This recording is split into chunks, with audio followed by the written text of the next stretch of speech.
Hey everyone, welcome back to my channel. This is Coffee with Katie. I have my Dark Academia mug. Today's video is going to be my March reading wrap up and the kind of summary of the Dragon Reading Challenge that we did together, if you did it. So I had the fun idea that I was going to read all dragon books in March and had different themes for it. Like, there's a whole video about it, you can look it up, but I did 6 books, and it was for each dragon color in the Empyrean series, their personality, and matching that to the books. So that's what I did for March.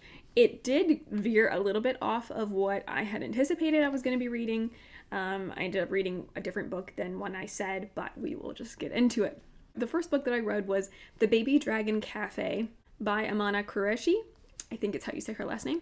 And I did a whole book review on this, so I don't have to stay on this too long, but this was the book that replaced my Orange Dragon slot, which is like reckless and risky. It's the riskiest choice, and I thought that kind of fit this prompt. First off, because it has dragons, but secondly, because it was kind of risky for her to allow baby dragons into her cafe because they're little monsters of destruction. This was really cute. Not a whole lot going on plot-wise, but baby dragons causing mischief, running a coffee shop, and falling for a gardener. I liked Sparky, the baby dragon, and the cafe, and overall it was just kind of like a cozy fantasy vibe. I ended up giving this one 3 stars. And then the next book that I read, which fit the Blue Dragon prompt, was Fear the Flames by Olivia Rose Darling. This is one that had been on my radar and TBR for a very long time, and I finally got around to reading it. I liked this book, but I did find it a tad disappointing. I liked the ending a lot, and when you get to the portion with the dragons, but I didn't like the speed with which the characters got together. It made it kind of disjointed for me. It was hard for me to get, have buy-in, want them to get together. I didn't like the speed of that. But that's kind of a personal preference. Maybe you thought differently if you read this. I liked the beginning and I liked the end, but there were parts in the middle that kind of fell flat for me. And saying that, I think I might like book 2 more, which is coming out this year, which is exciting. So I might like book 2 more than I liked book 1. We will see. But overall, it was fun. I wanted more dragons, but I mean, a big plot of this book is a heist to get to the dragons. So it's understandable that there's not a lot of dragons in this one. I'm curious to see how this story continues, but I ended up giving this 3 stars. And then kind of veering really far left. I had been slowly reading The Auction, a Hermione fanfiction by Loves Bitka 8, and I finally finished it in March. I just slowly read these on my phone at night sometimes, so it takes a while to get through them occasionally. This one's one of the longer ones.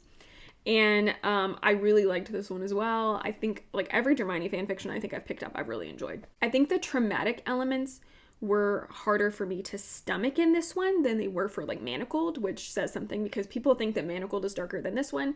I think there were things that were darker about this one that were more triggering and upsetting than Manacled because there is a lot of ownership and abuse.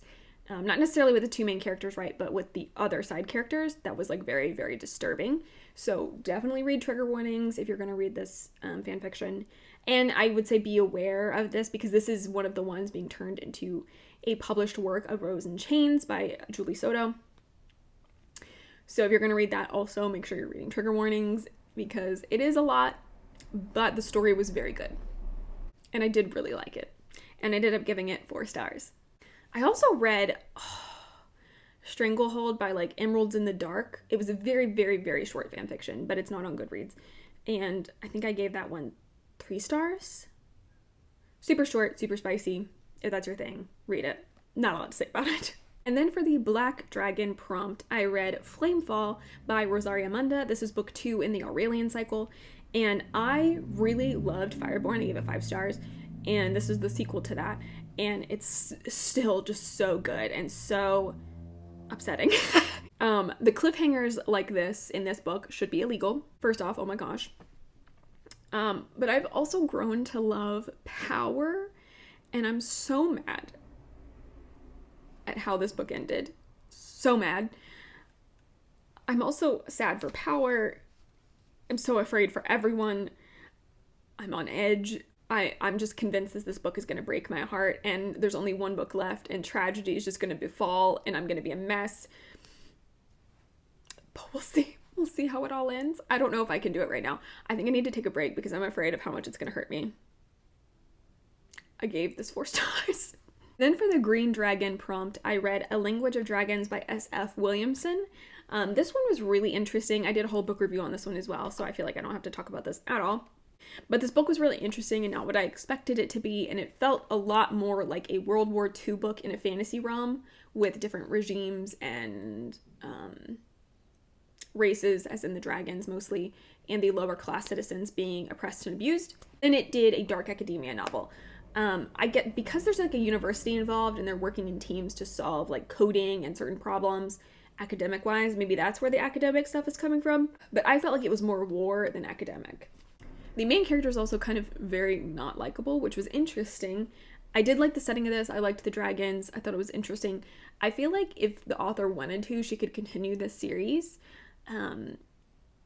But I would say if you like World War II, for instance, but like World War kind of books, and you like the politics and the thought-provokingness of like oppressors versus the oppressed,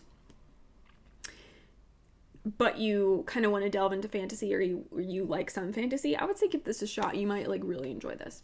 I ended up giving it 4 stars. And for the Brown Dragon prompt, I read Searching for Dragons by Patricia C. Reedy. This is book 2 in the Enchanted Forest Chronicles. I read Dealing with Dragons a long time ago and loved it and had been meaning to pick up the series and continuing it. And this was the perfect time to do so. And it was great. I loved it. It was exactly what I needed. It was a little like reprieve from some dark, heavy stuff. It was light. It was fun. It was funny. They're just so great. I love these books. They're so fun and adventurous and hilarious. I love the writing and the humor that Patricia brings to the characters and brings to the story. I love Princess Cimarine, being brave, not worried about no man. But I also really enjoyed the introduction to Mendabar, the king of the forest, the king of the Enchanted Forest. That was really cool too. And the ongoing thwarting of the wizards, the evil wizards. Love it. I'm curious to see how book 3 goes and continuing the series. But I would say if you want a more young, like middle grade read, maybe even younger, this is a great series. It is so fun, so magical, so funny, adventurous, all the things. Read it. I love it. I haven't held up a book this whole time. Last but not least, for the Red Dragon prompt, I read Murtagh by Christopher Paolini. This is obviously following Murtagh and Thorn, and I really enjoyed it. I read The Inheritance Cycle in like high school and really liked it, even though there were parts of it that are kind of like boring. There's just really, particularly in the first trilogy, there were a couple of books where there's just like a lot of slower elements. I feel like I didn't notice it as much with this one and really enjoyed the story overall. There were parts of this that were kind of strange, but let me get into it.